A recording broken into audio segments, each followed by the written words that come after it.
Backstage at Ireland's Got Talent, the lights felt brighter than the sun he had grown up under in a small Filipino town. The man stood alone near the curtain, clutching a microphone that felt heavier than it should. His hands trembled, not from fear of the judges, but from the weight of the journey that had brought him here. Thousands of miles from home, he closed his eyes and whispered a quiet prayer in his native tongue, asking only for strength. He remembered his childhood clearly, a tiny wooden house, cracked walls, and a second-hand radio that barely worked. Every evening, when the signal was clear, a voice would pour out of that radio, Elvis Presley.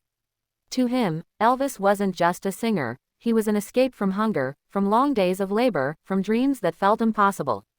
The boy would stand barefoot on the dirt floor, copying every note, every emotion, imagining a world far beyond his island. Now, years later, that barefoot boy stood on the edge of one of Europe's biggest stages. A stage assistant signaled it was almost his turn. He took a deep breath, adjusting his simple jacket, aware that he didn't look like a superstar. The judges sat confidently at their desk. Simon Cowell leaned back in his chair, arms crossed, his expression unreadable, borderline bored. The audience chatted casually, expecting just another contestant with big dreams. As the music cue prepared to roll, the Filipino singer stepped forward, heart pounding. No glitter, no dramatic entrance, just a man, a microphone, and a lifetime of memories. The moment the music began, a low murmur rippled through the theater. A familiar Elvis-style intro floated through the air, slow, nostalgic, almost risky. Simon Cowell tilted his head slightly, clearly thinking he had heard this kind of performance 100 times before. The audience settled back in their seats, unsure whether to be impressed or disappointed. Then the Filipino singer opened his mouth. The very first note cut through the room like electricity. It wasn't just good, it was commanding. Deep, smooth, and emotionally charged, the voice carried the raw soul of Elvis while sounding impossibly fresh.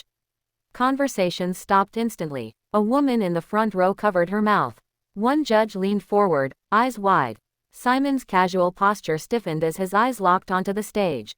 As the singer continued, confidence poured into every word. His voice didn't imitate Elvis, it resurrected the feeling of him. Each note rose effortlessly, filled with longing, heartbreak, and strength. The microphone barely seemed necessary. The sound filled every corner of the theater, wrapping the audience in a wave of emotion they hadn't expected. People exchanged stunned glances. Some whispered, "Is this real?" Others simply stared, frozen. Simon's eyebrow lifted slowly, a rare, telling sign. He leaned closer to the desk, completely focused now, his earlier boredom replaced by pure disbelief. When the chorus hit, the power of the performance doubled. The singer closed his eyes, surrendering fully to the music, as if he were back in his childhood home, singing to that broken radio. The audience felt it, every note carried a lifetime. In that instant, it became clear, this was no ordinary audition. This was the moment everything changed. By the time the second verse began, the atmosphere inside the theater had completely transformed. The playful curiosity of the audience was gone, replaced by stunned silence.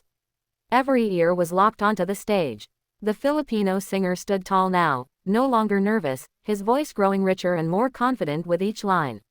Simon Cowell slowly leaned forward, his arms uncrossing without him even realizing it. His expression shifted, from doubt to disbelief. He shook his head lightly, as if trying to convince himself that what he was hearing was real. "That's unbelievable," he muttered under his breath. The singer's voice soared effortlessly, hitting notes that made the air vibrate. He didn't just sing like Elvis, he carried the spirit of him. The smooth vibrato, the emotional pauses, the aching depth in his tone, it was as if time had folded in on itself. One of the judges pressed a hand to their chest, visibly moved. In the audience, tears began to fall. Then came the moment that truly broke the room. The singer held a long, powerful note, letting it ring with absolute control.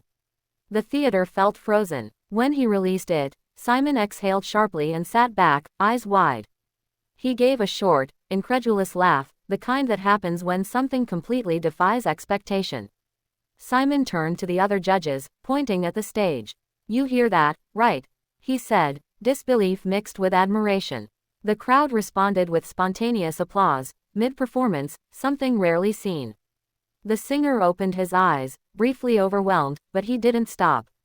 He pushed forward, pouring even more emotion into the song. As the song reached its final stretch, the Filipino singer gathered every ounce of strength he had left. His voice rose one last time, powerful, aching, and perfectly controlled, before gently falling into a soft, unforgettable finish. The final note lingered in the air, trembling like a heartbeat. Then, silence. For a split second, no one moved. The audience seemed frozen, as if afraid that clapping might break the spell. The singer stood still at center stage, chest heaving, eyes closed, unaware of what was coming next. Suddenly, one person stood. Then another. Within seconds, the entire theater erupted. The audience leapt to their feet, cheering, shouting, and applauding with a force that shook the walls. Some people wiped tears from their faces. Others screamed his name, though many had only just learned it moments ago. The judges stood up one by one, clapping enthusiastically. One judge placed a hand over their heart, nodding in pure admiration. Simon Cowell remained seated for a brief moment longer, staring at the singer as if trying to process what he had just witnessed. Then Simon stood. He clapped hard, shaking his head in disbelief, a rare smile breaking across his face. "Wow," he said quietly into his microphone, the word barely enough to capture the moment. The crowd roared even louder at the sight of Simon on his feet. On stage, the Filipino singer's knees nearly gave out. His hands trembled as emotion finally caught up with him. Tears filled his eyes as he bowed his head, overwhelmed by the sound, the love, and the realization that his voice had reached hearts across. The applause slowly faded, but the energy in the theater refused to settle.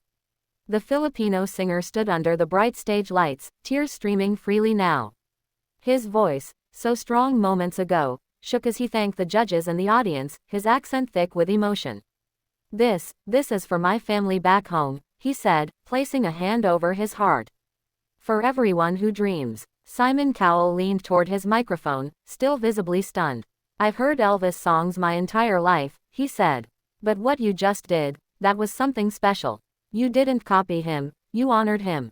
Honestly, that's one of the best Elvis-style performances I've ever heard." The crowd erupted again, louder than before. The judges praised not just his voice, but his story, his humility, his courage, and the raw emotion that poured through every note. One judge called him a once-in-a-lifetime voice. Another said, "This is why this show exists." Backstage, producers exchanged excited looks. Phones were already buzzing. Clips of the performance began spreading online within minutes. By the time the singer stepped off the stage, hashtags were exploding, and comments poured in from around the world. "Who is he? Better than Elvis?" "Goosebumps." That night, far across the ocean, his family gathered around a small television in the Philippines. They watched in disbelief as the judges praised the boy who once sang barefoot on a dirt floor.